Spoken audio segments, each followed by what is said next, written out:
Hello friends, welcome to defence matrix. तो जैसे कि हम जानते हैं, कल एक LCA तेजस क्रैश हुआ है दुबई एयर शो में, जिसमें हमने पायलट भी लूज़ किया है। इसके बारे में हमने कल भी बात करी थी जब इनिशियल जानकारियां सामने थीं, और हमने डिस्कस किया था कि कैसे एयर शोज़ में क्रैशेस के चांसेस बढ़ जाते हैं, क्योंकि आप डिफ़िकल्ट मनूवर्स ग्राउंड के काफ़ी क्लोज परफॉर्म कर रहे होते हैं, जहाँ पर अगर कोई टेक्निकल मैल फंक्शन आ जाए या पायलट से ही थोड़ी सी भी चूक हो जाए तो सर्वाइवल का चांस बहुत कम रहता है।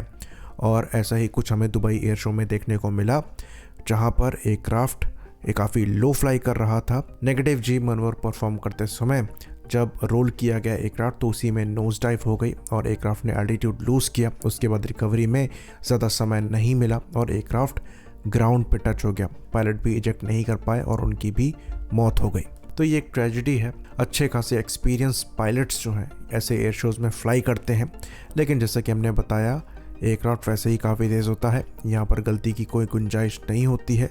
कुछ भी 19-20 हो जाए तो सीधे जान पर बनाती है। अभी कुछ समय पहले ही अगस्त में एक पॉलिश F-16 क्रैश हुआ है। ये भी डिस्प्ले प्लेटफॉर्म था और प्रैक्टिस के दौरान क्रैश हो गया था। यहाँ पर भी जो पायलट थे ये काफ़ी एक्सपीरियंस्ड पायलट थे। उसमें भी एयरक्राफ्ट ऐसे ही ग्राउंड से टकरा गया था और पायलट इजेक्ट नहीं कर पाए थे। सिमिलरली पाकिस्तान में भी क्रैश हुआ था। 2020 में विंग कमांडर नोमान अकरम का F-16 क्रैश हुआ था, ऐसे ही एक एयर शो की प्रेजेंटेशन के प्रिपरेशन में। तो हर जगह मशीन का भी फॉल्ट नहीं होता है। ये इतने एक्सट्रीम सिनेरियो है कि एक्सपीरियंस पायलट से कुछ मिली सेकेंड की भी चूक हो जाए तो यहाँ पर ट्रेजेडी हो जाती है। ऑल्दो हम यहाँ पर ये नहीं कह रहे हैं कि मशीन में कोई फॉल्ट नहीं होगा, अभी इन्वेस्टिगेशन हो ही रही है, इसलिए आप किसी भी रीज़न को एग्जैक्टली पॉइंट आउट नहीं कर सकते। ऑल्दो एक्सपर्ट्स अपने ओपिनियन को लेकर सामने ज़रूर आ गए हैं। आप चाहे इंस्टाग्राम उठाकर खोल लीजिए, चाहे आप X खोल लीजिए, और सब अपनी थ्योरीज जो है सामने रख रहे हैं। कुछ यहाँ पर थ्योरीज जो रखी जा रही हैं उनको काउंटर करना ज़रूरी है, और आज के इस वीडियो में हम यही करने की कोशिश करेंगे। कुछ हम अपने सोशल मीडिया हैंडल्स के थ्रू कर रहे हैं, कुछ हम वीडियोस के माध्यम से करने की कोशिश करेंगे। तो पहली थ्योरी जो पाकिस्तानी एक्सपर्ट्स तुरंत थ्रो करने के लिए पहुंच गए हैं, उसमें वो कह रहे हैं कि हमने कुछ ही दिनों पहले कहा था कि तेजस से ऑयल लीक हो रहा है और अब ये क्रैश हो गया। जबकि फैक्ट यहाँ पर यह है कि 2 तेजस दुबई भेजे गए हैं, एक जिसका सीरियल नंबर LA 5025 है, दूसरा LA 5026 था। तो LA 5025 जो है ये स्टैटिक डिस्प्ले के लिए था, जिसमें ऑयल लीक का सो कॉल्ड इंसिडेंट ये लोग रिपोर्ट कर रहे थे, जो कि एक्चुअली वाटर डिस्चार्ज था, जो कि एयरक्राफ्ट के एनवायरमेंटल कंट्रोल सिस्टम द्वारा किया गया था। इसके बारे में हमने विस्तार से डेडिकेटेड वीडियो में डिस्कस किया हुआ है। वहीं पर जो एयरक्राफ्ट फ्लाई कर रहा था ये LA 5026 था, जो कि एक्चुअल में क्रैश हुआ है। तो ये एक डिसइंफॉर्मेशन ड्राइव चलाई जा रही है, पाकिस्तान से ही ओरिजिनेट करती है, जहां पर ये दिखाने की कोशिश कर रहे हैं कि एयरक्राफ्ट में फॉल्ट है।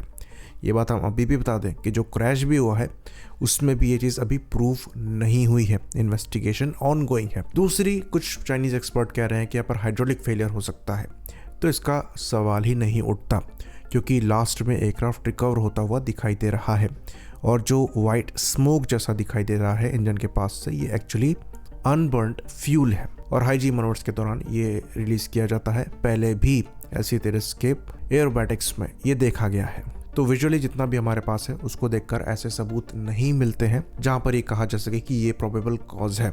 इंजन की साउंड भी सुनाई दे रही है, एयरक्राफ्ट भी नॉर्मली परफॉर्म कर रहा था उस मोमेंट तक जब तक इसने एल्टीट्यूड लूज नहीं किया। उसके बाद भी जो रिकवरी का अटेम्प्ट था वो भी शोकेस करता है कि एयरक्राफ्ट के फ्लाइट कंट्रोल सिस्टम्स ठीक ठाक काम करते हुए नजर आ रहे हैं, पर ये चीज़ नज़र ही आ रही है। अभी भी ये चीज़ हम कहेंगे कि जब तक इन्वेस्टिगेशन नहीं हो जाती तब तक आप एक्चुअल क्या कारण है वो नहीं बता सकते। तो अभी जो थ्योरीज थ्रो करी जा रही हैं वो गलत साबित होते हुए नज़र आ रही हैं, और इसलिए हम अभी भी कहेंगे कि यहाँ पर किसी भी तरीके के स्पेकुलेशन को करना ठीक नहीं है। जैसा कि हम पहले बता चुके हैं, एयर शोज़ में गलती की गुंजाइश बहुत कम होती है।